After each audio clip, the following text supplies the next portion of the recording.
Back with a new video for you guys.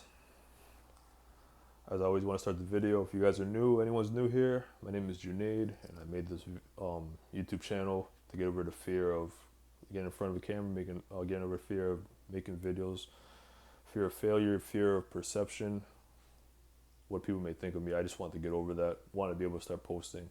And this is an idea I've had for years on end. When I wanted to make videos in high school, I never had it in me to. Wanted to make videos. For the majority of my time in college, I wasn't able to get to that until the very end. But I'm here. I eventually did it, and it's something that I want to be happy about looking forward 5-10 years from now and see maybe my perspectives have changed. I think maybe I still think the same way about things, but to be able to look back and say I tried this, I did it. And it's not to say that I want to be a YouTuber as a career, but it's just something that I want to be able to look on as a memory and say I did it. So for today, it's just more of a life update. It's not going to be too long of a video. What I want to talk about is just getting over to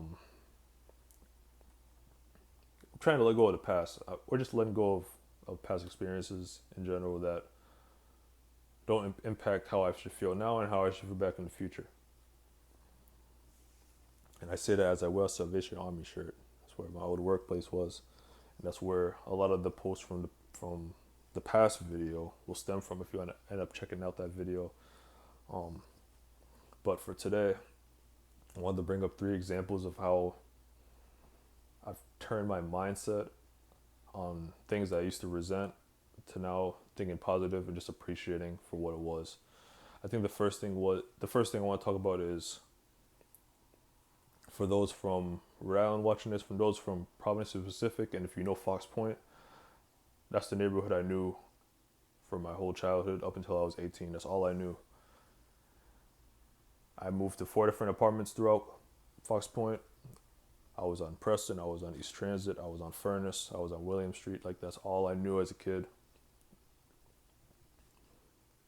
But I grew a resentment for it as I started to see in my adolescence, as I started to get into middle school, high school, seeing families that have been there for years on end, generations, decades, whatever, end up having to be forced out basically because of gentrification. And that really just rubbed me the wrong way.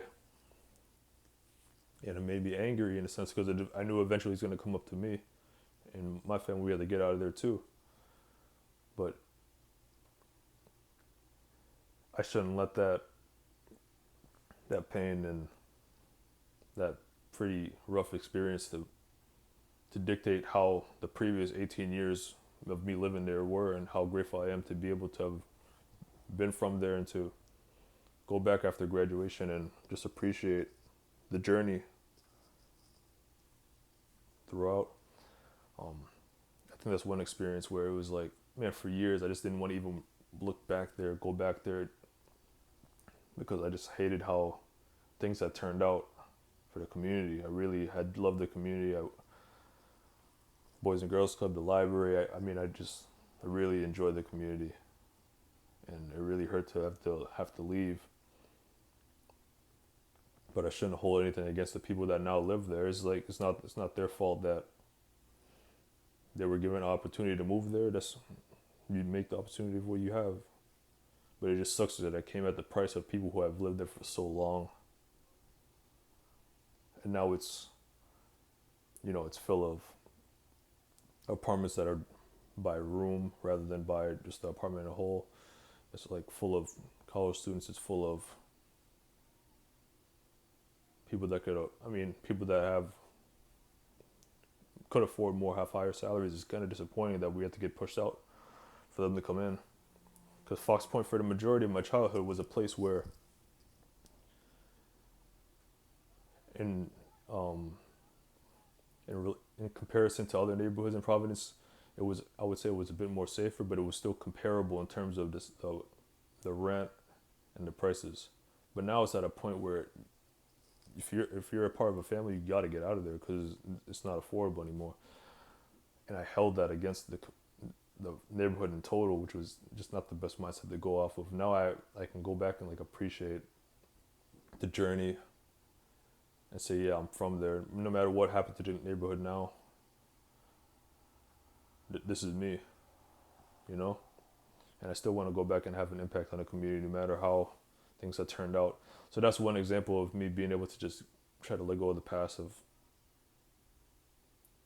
why I had to end up leaving there to begin with. Another example is just like sports in general. I mean, as a kid, a lot of people as a kid want to end up being a professional athlete, want to end up making money off of it as a career.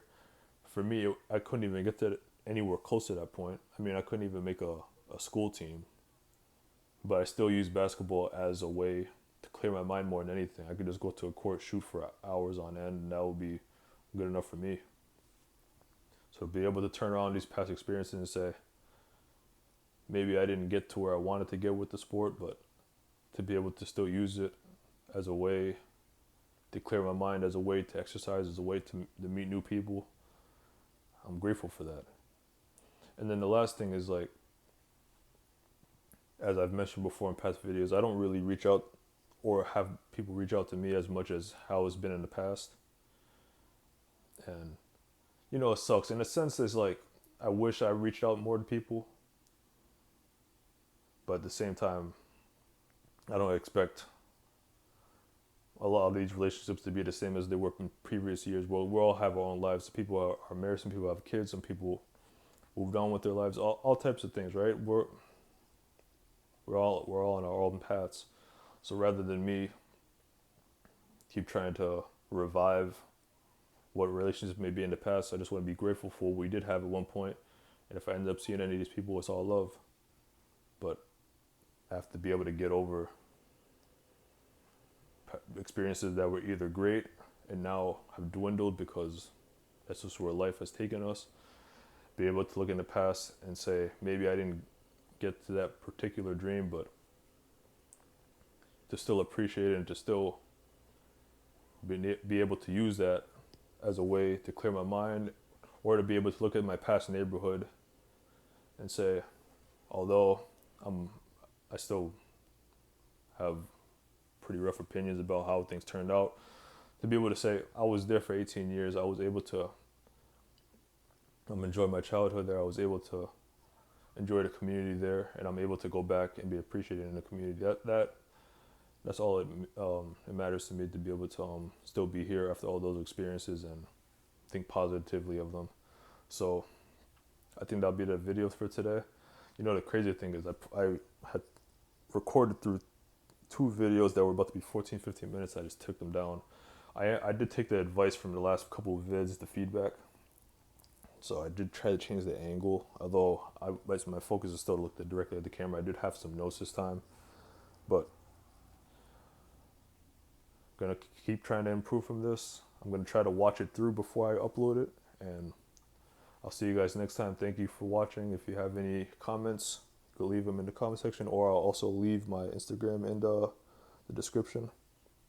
You can reach out to me if you have any ideas of what I should post next, or if there's any criticisms, or if you get anything from the video, I'd be appreciative to learn that.